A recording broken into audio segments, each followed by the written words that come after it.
Hello, Steve White, Trekboy89 for Steve Arts 89. Well, it's the 56th anniversary of Star Trek. Paramount Plus just held their Star Trek Day event. I did watch the whole thing. I hadn't planned to. I'd only had 2 hours of sleep last night. I was going to go to bed around 4 o'clock after I had a shower, and then I found out that the Queen died, and I just ended up thinking I need to do something. I was really upset, and I thought I'll hang out for another hour because it was starting at 5. I'll watch the Star Trek Day thing, and I'll do a little review of that, and that'll give me something to do for a few hours.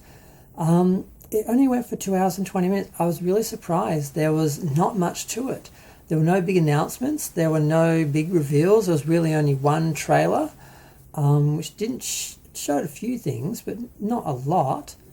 And it just really didn't feel like much of an event. I was really expecting more. It was a lot different from last year. Last year felt like a real event. What was the biggest thing? Really, the biggest thing was the Picard Season 3 trailer with actual footage, not just promo images of the actors, like portraits of them and that. They actually had footage of the episodes, and I was feeling really optimistic about the third season.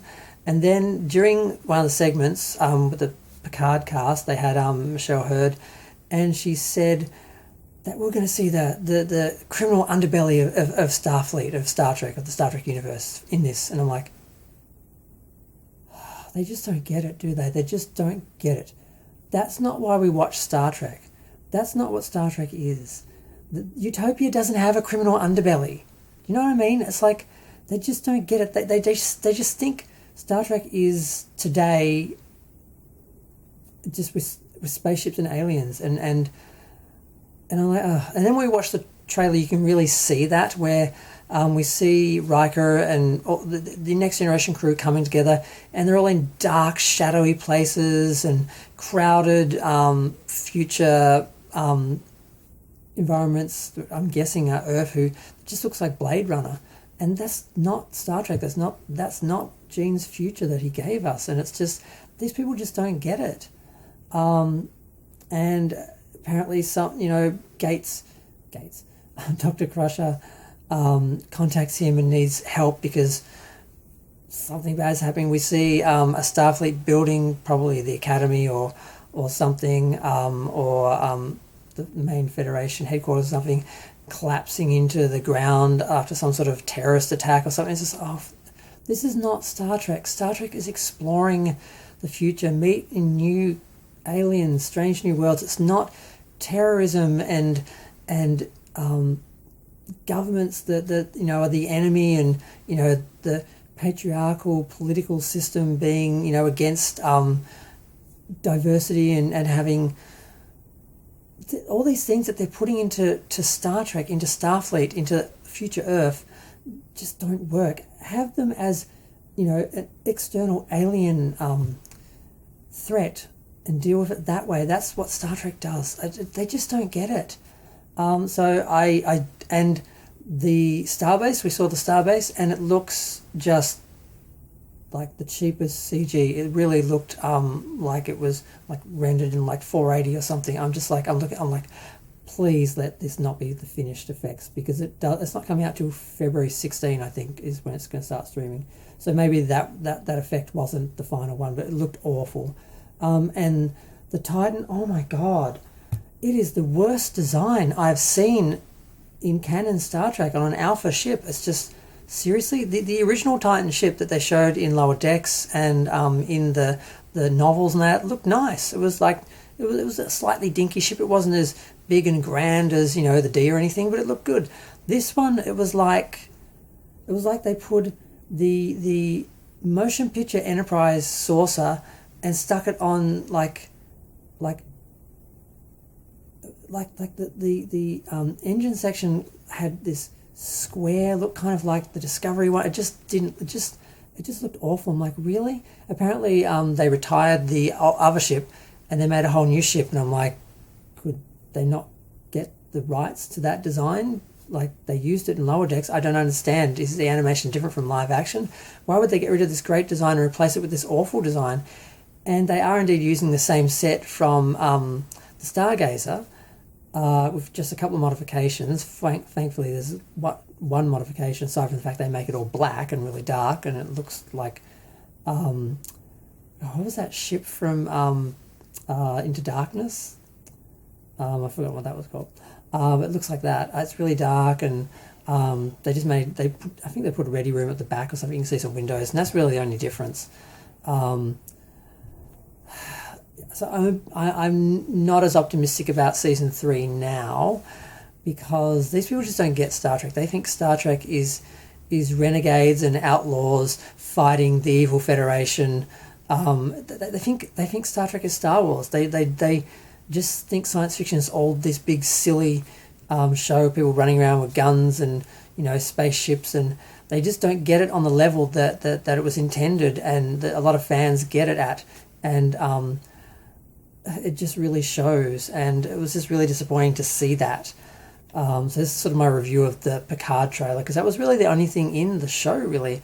There was a really nice tribute to Nichelle Nichols, very emotional. Sonequa Martin Green cried, I was crying. A lot of people were really cared about her, and she meant a lot to them. It was really beautiful, but that was the only reference to the original Star Trek, and that was just because diversity and virtue signaling. It's like, oh look, we had this great person that we get to salute, and it was really just about the politics. They don't care that it was Star Trek. I mean, if William Shatner had passed, they wouldn't be doing a tribute about him like that, because they don't like him and they think he's right wing and everything. It's just bizarre to watch. I mean, as a Star Trek fan who loves Star Trek, what I've realized is Star Trek works on different levels, and people see it different ways, and these people just saw it as a silly science fiction show, just like Star Wars, with no depth.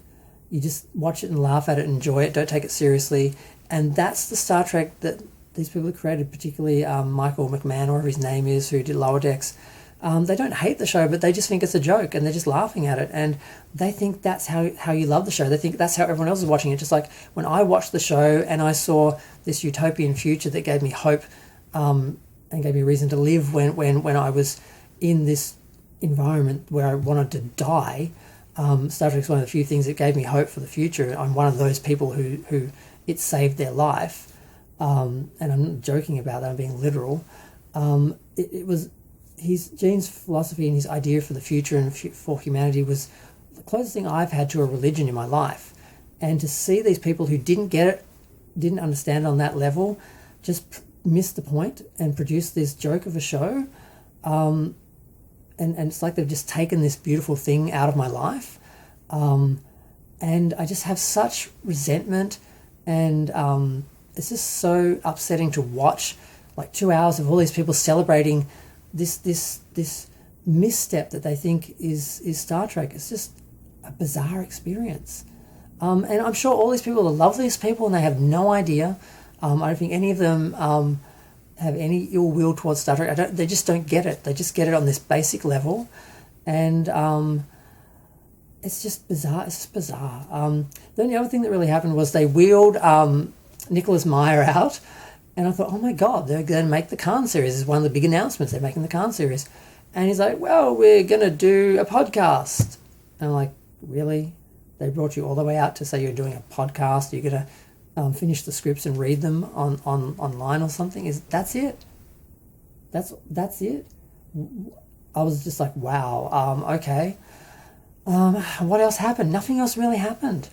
They had a drag queen and Mary Chaffo doing the purple carpet introductions. Patrick Stewart talked about the Queen's passing, a few things like that. There were a few nice little moments with the fans and all that, with the actors and that. Some of the people I wanted to see weren't there. The Strange New Worlds panel was interesting. It was all women and Babs on the end, and that's really it, and he spoke once. So that was kind of weird. I'm like, where are the male characters? Where's Spock and Pike? It's like, well, we don't want to highlight them.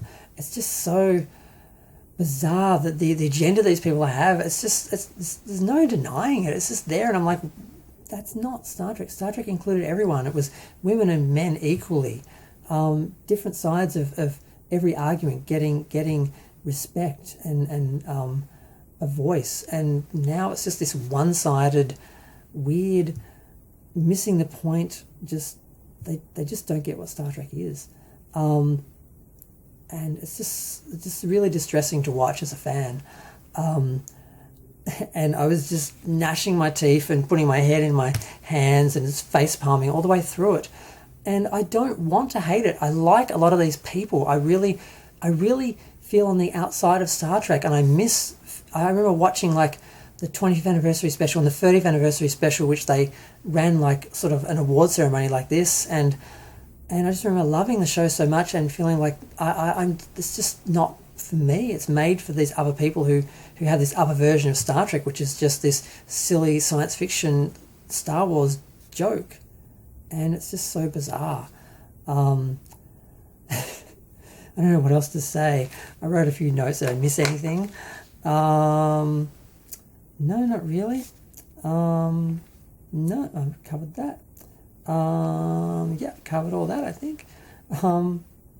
Yeah, Carol Kane is going to be on Strange New Worlds, and they did show a really nice scene from Strange New Worlds because they get the characters right, they get the family of Star Trek right, which Discovery didn't get. They get the tone of the space exploration right, but then they just don't do the canon thing right, and they just go over the same stories and the same characters and that we've seen in the original Star Trek, and just make it really obvious that this is a reboot and a different universe, and you can't sort of enjoy it if you know those characters and know that world. But they do get the characters right. And there was a scene with Ortega where she was getting dressed in a cabin because she's going to go on an actual away mission, because she never gets to go on away missions because she's just flying the ship. She dresses up, she's got a little hat on and everything because she's dressed up like the local aliens. She gets there, meets up the other guys. They're sort of making fun of her enthusiasm and her hat. And then Spock is like saying, basically, we've got a bunch of more information, and we really need you to stay and fly the ship because it's just too difficult. And she's like, I don't get to go down this. And she's like, okay. And Pike's like, and she's like, who's gonna fly the shuttle? Like, can't I do that? And Pike's like, I'm doing it. Don't you remember? I used to be a pilot or something. And she's like, okay. And you can see she's just crushed. And Spock is like, I'm not responsible for the information. I'm just, discovering it. And she's like, Spock, learn when to leave people alone. I'm upset. You're just making it worse, basically. And it's he's like, I'm trying to do that. And it was a really nice moment. It was a nice scene. The characters, they do get the characters right on Strange New Worlds. I just wish they could get everything right. They got so close to doing a good Star Trek series, but they missed by just bearing down on like the canon stuff and basically doing this different version of Star Trek, but telling us, no, this is how it is. It's such a really stressful, upsetting thing. Like I said, just feeling like I'm on the outside of Star Trek for the first time in my life.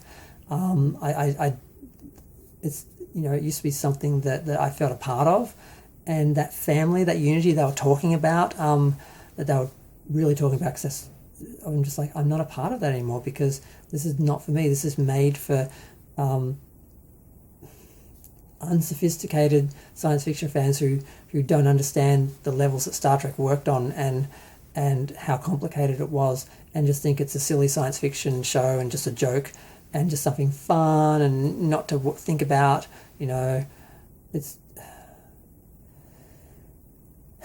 It's not a nice way to celebrate the 56th anniversary of Star Trek, because it's just it just really just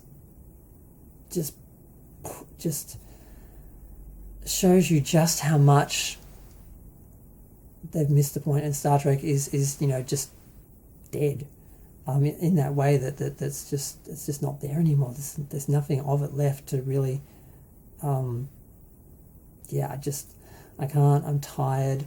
This thing is it makes me sad. Like, Star Trek has just gone from this amazing, life-changing, inspiring, beautiful thing to this joke that these people who run don't even get. It's just I have to stop talking. I can't keep talking about this. It's it's really weird.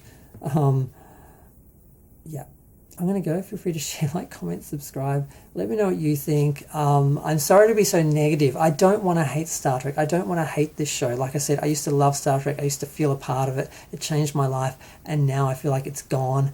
And the people who are producing it don't want me involved, because I'm a reminder that it was meant to be. It was something more, or something else. I don't know. I just don't understand how. I can't believe that this has happened. This thing that was so important in my life is now this thing I'm on the outside of, and have such difficulty with, and such yeah, I have to go. I have to stop talking. Bye.